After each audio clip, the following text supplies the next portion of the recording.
Halaka, mga kababayan, breaking news po ito.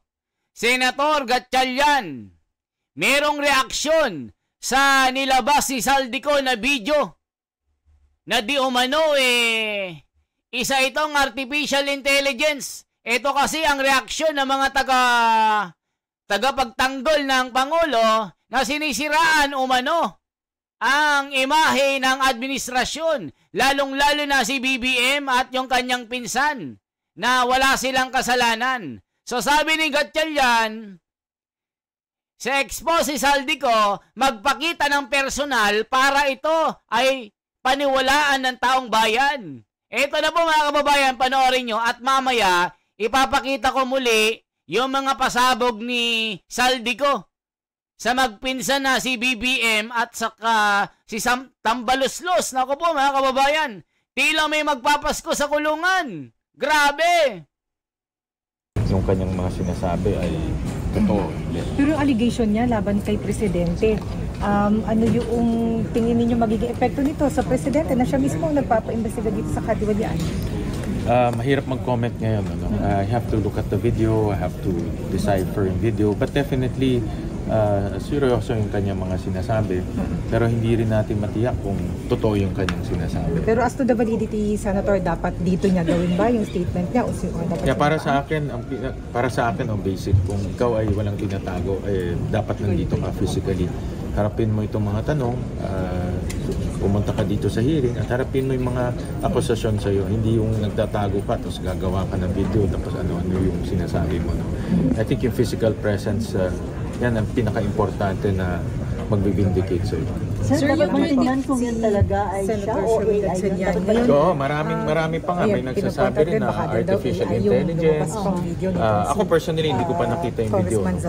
O mga kababayan, naniniwala ba kayo na artificial intelligence yung video ni Saldico? Mamaya papanoorin po natin sabay-sabay.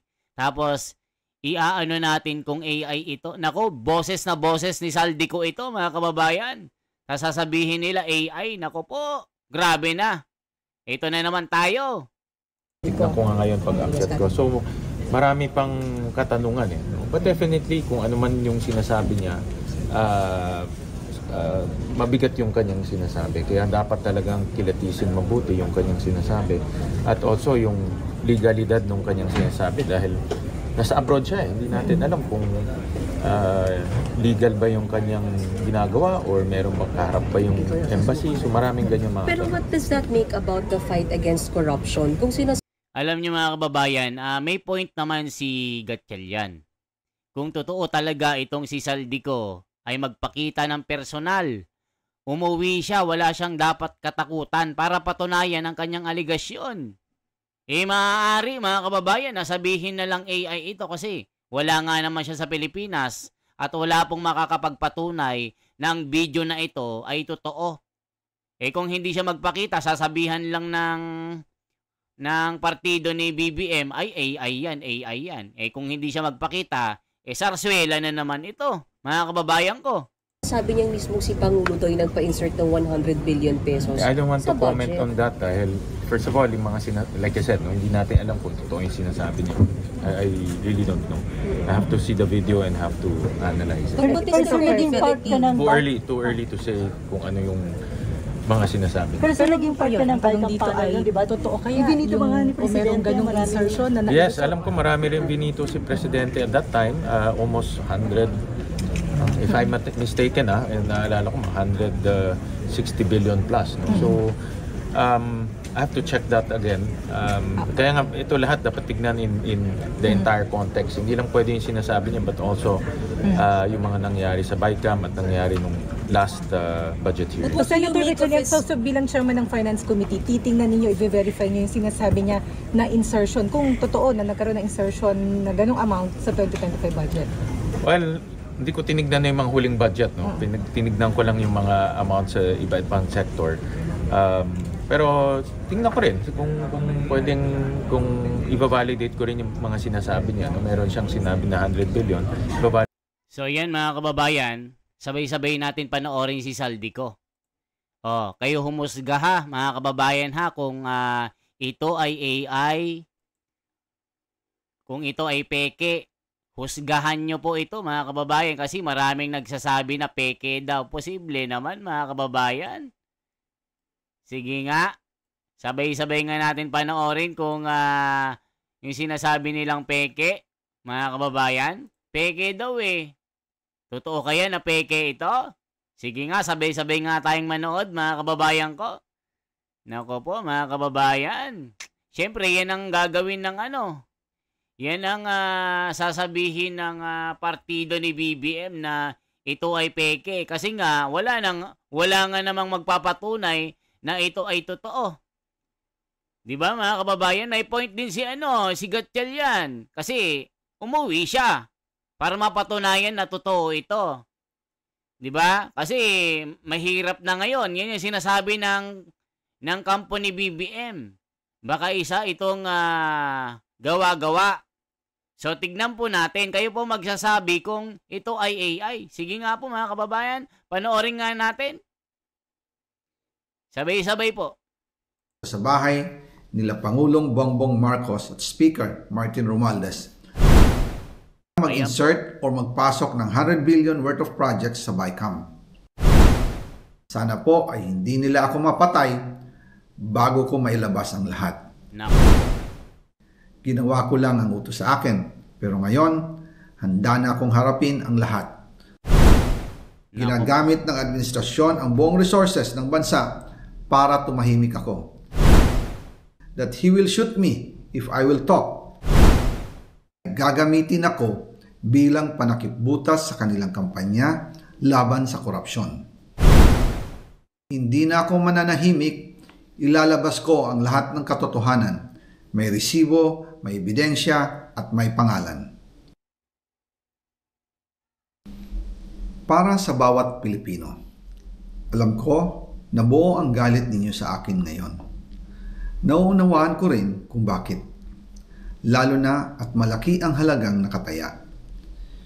Pero bago kayo humusga, mga kababayan, AI ba yan? May anino eh. Kung AI yan, walang anino. Kita nyo po yung naaaninag ng, may shadow po eh, shadow light. So, ibig sabihin mga kababayan, malabo na AI ito. Kasi kita nyo, itsura pa lang nyo sa totoo. Kamukhang-kamukha ni Saldico, pumayat lang kasi, syempre, stress na stress itong si Saldico. Talagang binulgar na si BBM ang mastermind dito. Nako po. Husgahan nyo mga kababayan kung artificial intelligence po ito kasi parang hindi naman eh. Kita nyo, kamukhang-kamukha eh. hayaan ninyong ipaliwanag ko ang buong katotohanan. Matagal akong hindi nagsalita dahil may direktang utos sa akin. Huwag nang bumalik ng Pilipinas at manahimik na lamang. Umalis ako noong July 19, 2025 para sa aking medical check-up. Nakaplanong bumalik pagkatapos ng SONA ni Pangulo. Pero habang papauwi na ako, tinawagan ako ni dating Speaker Martin Romualdez at sinabihan, "Stay out of the country. You will be well taken care of as instructed by the President." Noon naniniwala pa ako sa kanila, kaya't hindi ako bumalik.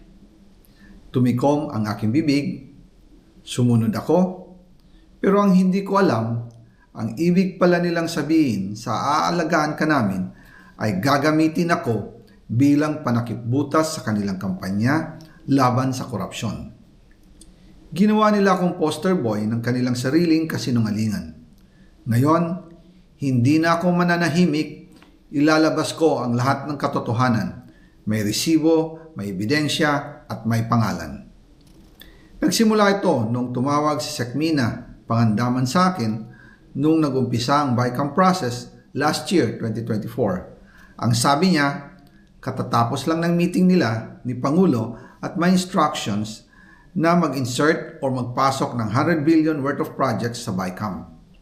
At sinabi pa ni Sekmina, you can confirm with Yusek Adrian Bersamin dahil magkasama sila sa meeting ni Pangulong BBM noong araw na yon.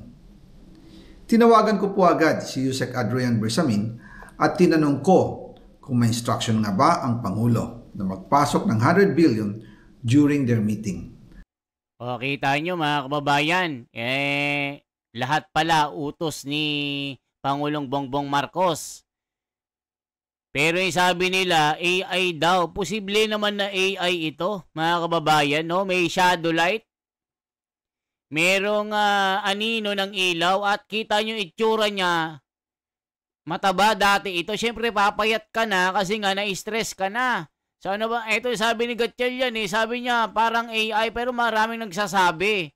Kung totoo ang sinasabi niya, umuwi siya ng Pilipinas para panindigan ang kanyang mga sinabi dito. Para hindi paghinalaan na ito ay gawa-gawa lamang.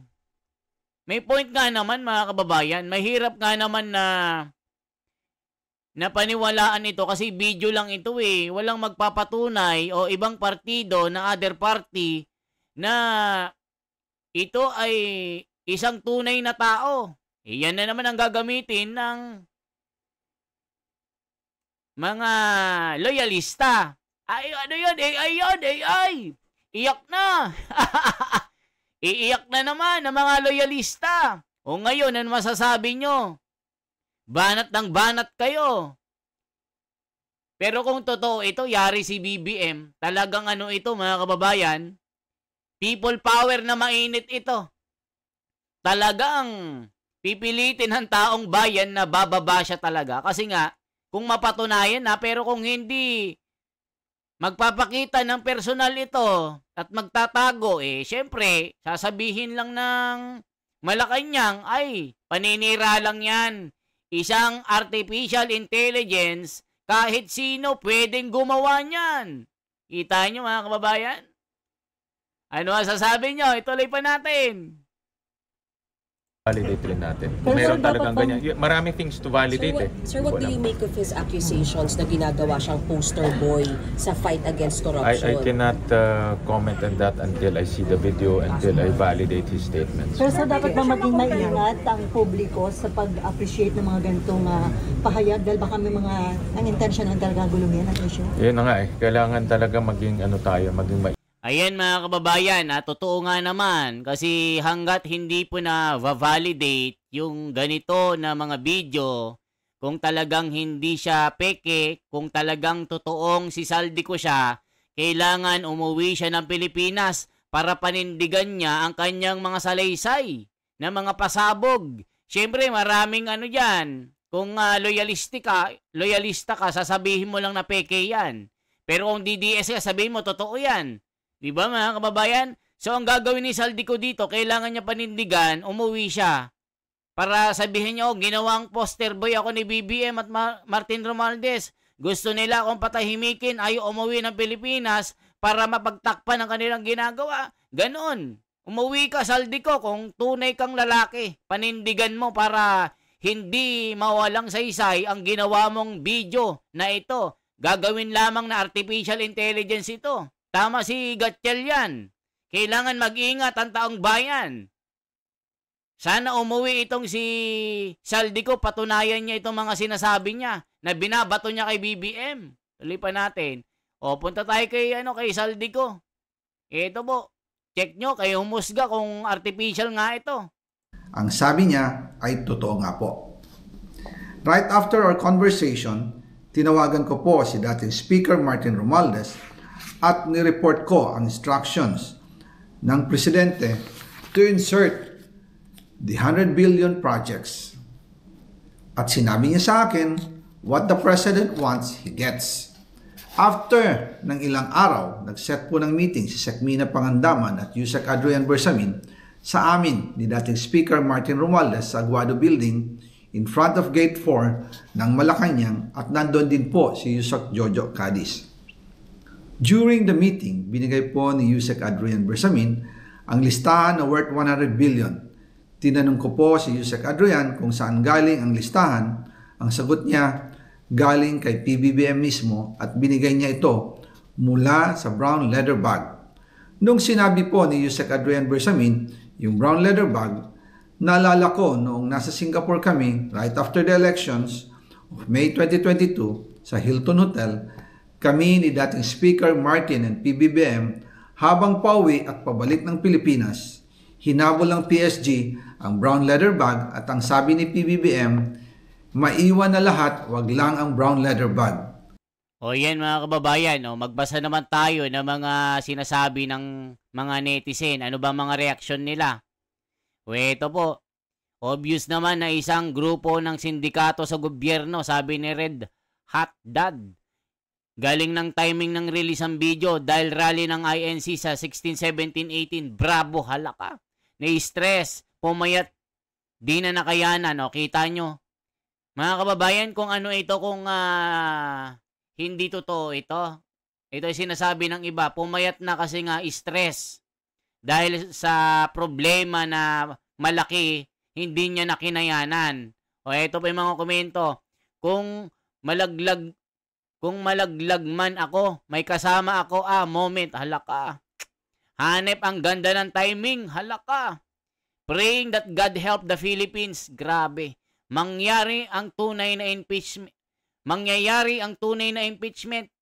Buhay ang Panginoon. God bless Philippines. Sa wakas, magpapasko tayong may mananagot sa magnanakaw. Resibo at ebidensya saldi ko para maniwala ako. Di yung salita mo lang, yung iba kasi. Dito, tanga. Mga kababayan, ito, maging fair po tayo ha. Para hindi po ma-discredit at hindi mawalang saysay ang video na ito. Maanong umuwi si Saldico at ipresenta ang kanyang sarili sa Blue Ribbon Committee para mapatunayan ang kanyang mga allegation. Kasi pag ganito mga kababayan, pwedeng sabihin lang ng partido at mga loyalista na talagang kumakampi kay BBM ay AI yan. Kahit sino pwedeng gumawa niyan. So para mawala ang ganyang mga sari-saring mga reaksyon ng mga netizen at mga loyalista, panindigan ni Saldico, umuwi siya at patunayan ang kanyang mga salaysay laban sa kanyang kaibigan na si Martin at si BBM. Mga kababayan, para mawala ang agam-agam ng mga Pilipino, para magbigyan talaga ng hustisya ito. Kasi pag ganito mga kababayan, tignan nyo, kahit sinong simpleng tao naiintindihan kung sino ang dulo at puno ng korupsyon ngayon. Dapat galing sa puso at walang script na binabasa para mas paniwalaan ka. Saka kung nakokonsensya, Diyos na ang gagabay sa'yo kung may tiwala ka sa Panginoon at totoo lahat ng sinabi mo. Let's not dismiss Saldico's own admission of 100 billion insertions as merely political theatrics, a self-confront, not of... Ano ito mga kababayan? Hindi ko mabasa. A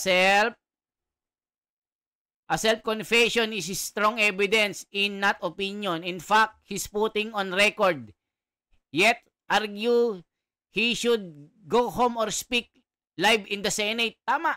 But fear for his life is a concern when powerful figures are implicated. That doesn't make him a coward. It makes him cautious. This is not about politics or playing hero. He risks more by speaking out than staying silent. Instead of discrediting him, ano to? Hindi ko na mabasa. Grabe mga kababayan, 100 billions, reveal, maliwanag na ngayon sa sikat ng araw kung sino talaga ang nasa likod ng lahat. Kita nyo mga kababayan?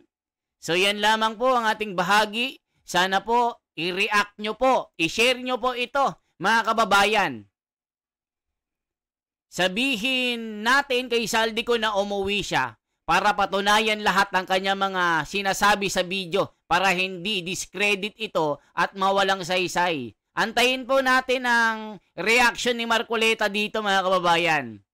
Kahit wala na si Marin Gutese Saldico magiging dito pinaka-star witness dito laban sa corruption So yan lamang po ang aking bahagi. Once again ako si The Wonders Philippines. Salamat po. Mabuhay.